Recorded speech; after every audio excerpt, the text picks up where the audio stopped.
This morning I will present the context, the key findings and the lessons learned from this research.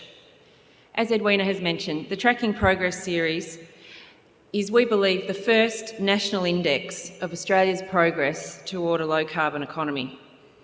It helps us understand what emissions reduction activity is happening and the factors that are supporting or impeding it. And this is important to gauge how Australia is progressing towards a low-carbon economy and towards our national emissions reduction targets. So, Tracking Progress aims to understand how much abatement is likely to be captured by 2020, building on the Low Carbon Growth Plan.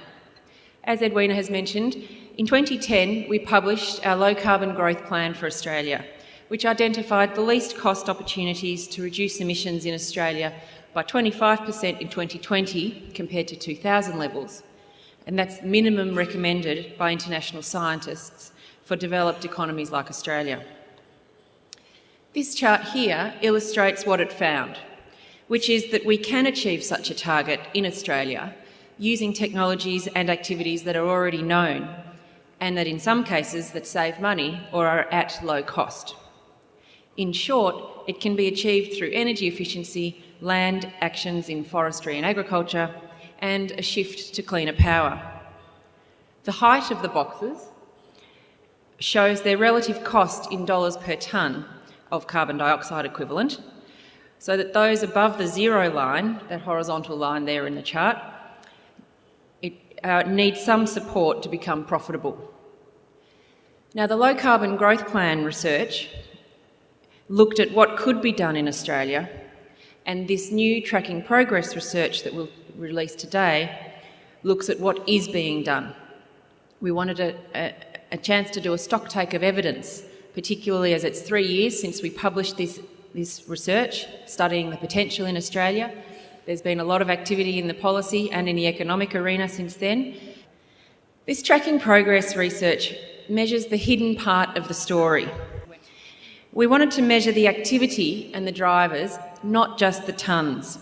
And so we used the iceberg illustration to illustrate that this research looks underneath the headline figures that are published on emissions and on energy every year, which are already available in national reports, to study the activity that we can observe, which is driving the changes in those emissions and energy figures.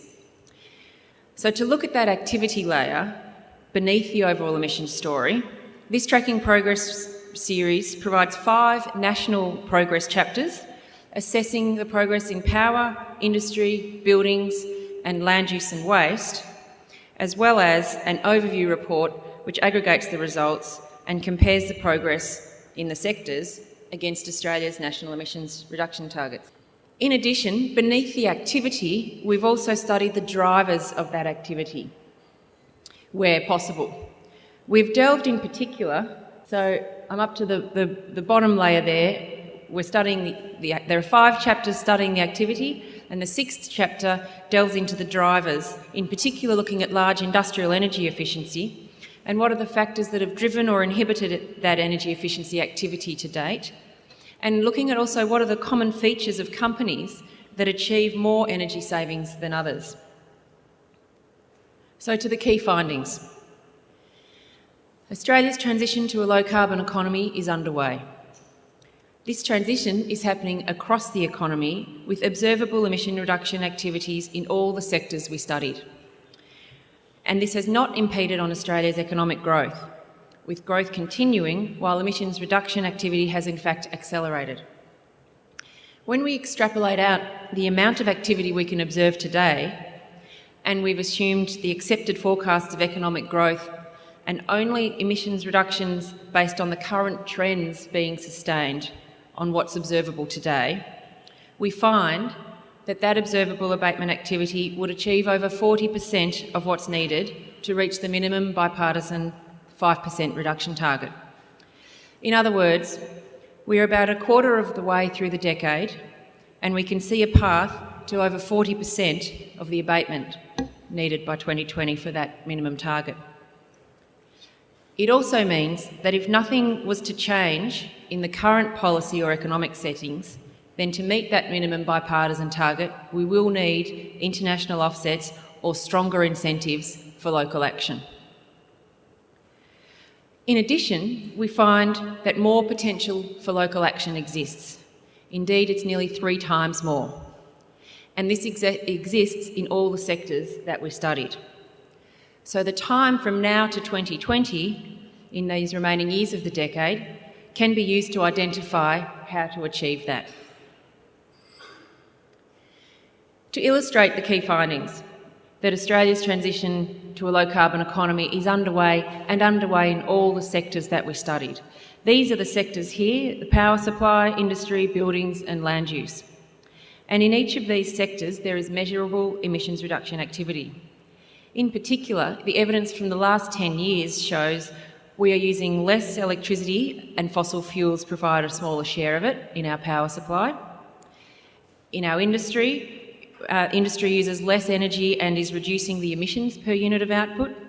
Our buildings are starting to become more energy efficient, and there has been a strong reduction in forestry emissions.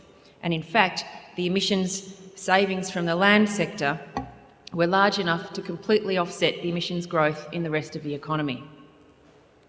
You'll hear more from these findings in a moment from my colleague Amandine. To further illustrate the key findings, that over the past decade there has been no growth in greenhouse gas emissions in Australia, despite economic growth of 31% over the same period. You can see there the flat blue line of emissions compared to the rising dotted line of GDP. Emissions intensity of the Australian economy has improved over the decade, and our economy now emits 23% fewer greenhouse gas emissions for each dollar of GDP than it did a decade ago, as shown by the lower line there. And in particular, as this slide shows, emissions reduction activity has accelerated in the last 5 years. These charts show that since 2008, there's been a clear reversal of past trends of rising emissions. Industrial emissions have stabilised and even slightly decreased since 2008, while the value added kept increasing, as you can see from the chart on the left. And in the power sector on the chart on the right, electricity emissions peaked in 2008-09 after increasing steadily for years, and they've since decreased by 13% and last year reached lower levels than a decade ago. When we studied the key drivers of this activity, in particular in the industry sector, our analysis found that government policies and internal factors have a significant impact on large industry energy efficiency activity. A range of factors have led to increases in this activity over recent years, including fuel price rises, the carbon price, and government energy reporting programs, such as the federal government's EEO, or Energy Efficiency Opportunities Program. We also found that 82% of the respondents in our research indicated that the carbon price has had a highly or moderately significant impact on their energy efficiency activity. In particular, the most significant carbon price impact that they reported was to increase their strategic approach to energy and carbon management, such as increased considerations of fuel switching opportunities. And to the lessons learned from the common themes in the results. To us, we found the following implications for maintaining and increasing the implementation of low-carbon activity in Australia. These lessons, as presented here, are firstly that price signals are powerful. So we found that the activity trends are strong in sectors that can respond easily to effective price signals, whether that's through energy price increases or the carbon price, and particularly for sectors that face a multiplier of the carbon price, such as in chemicals or methane, which you'll hear about later this morning. Also, that uncertainty is a drag. So we found less evidence of activities that could reduce emissions in places where there are higher upfront costs and where there's a need for an expectation of stable and sufficient financial returns or incentives, such as the carbon price. Examples of sectors like that are in forest plantings and in capture of fugitive gases, both of which need upfront investment and a return over a period of years. We also found that regulation is reliable.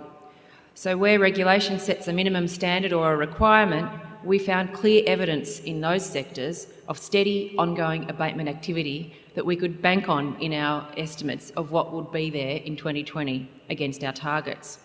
Examples of this is in buildings through building standards and appliance standards, and, for example, in the land sector through land clearing regulation and laws. And finally, it's obvious that macroeconomic factors can still throw a curveball. And so some of the largest changes in emissions per sector are linked to macroeconomic factors such as the manufacturing downturn. And that, of course, is something to bear in mind for those designing policies or measures to take into account changes that may not be expected at the time. So the overall results. Bringing all the results together is this chart. It looks a little busy. You will have time to revisit again from my colleague Amandine shortly. What we show here is how each sector contributes to keeping emissions stable in the last decade, and when we look out to 2020 to see what would happen if current trends continued.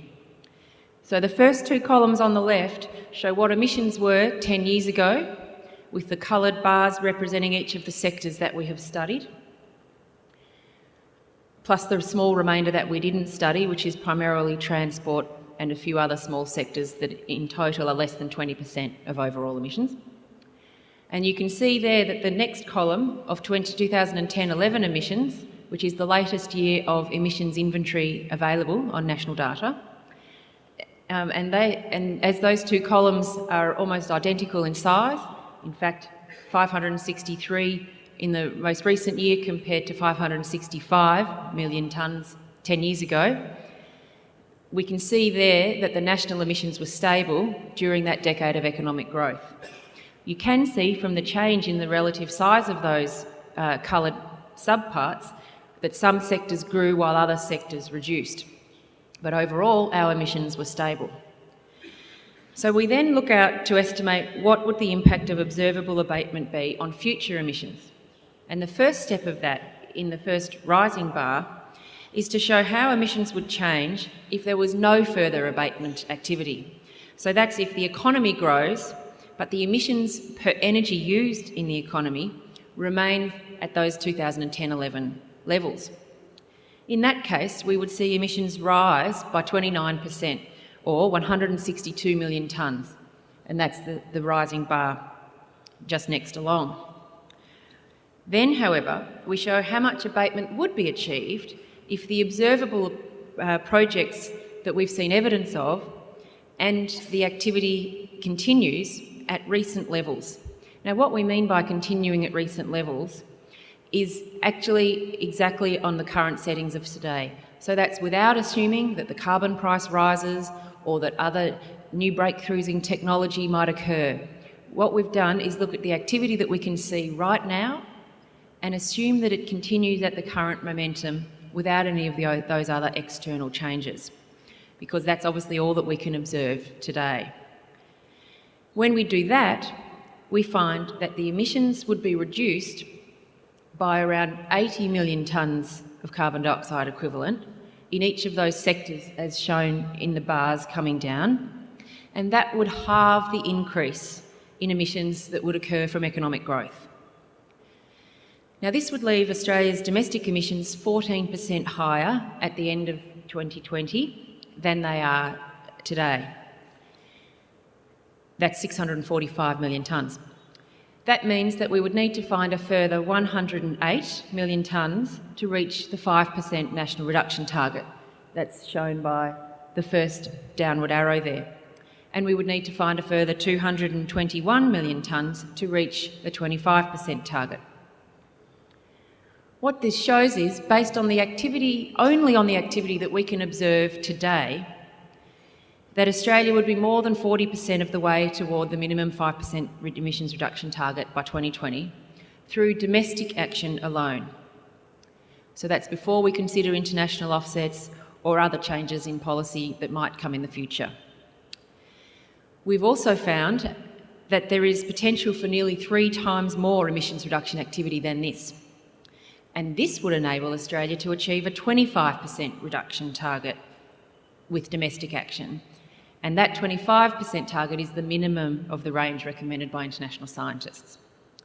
So as I mentioned earlier, the remaining years from now to 2020 provide time to look at ways to capture more local abatement and to explore the role of international offsets and to consider increasing our national target to what we know can be achieved. So I'll now hand over for a more detailed study of our results to my colleague Amandine Dennis, who is Head of Research for ClimateWorks, and she will share the findings with you, in particular covering each sector's recent progress and then each sector's outlook to 2020 and what more can be done in each sector. Thank you.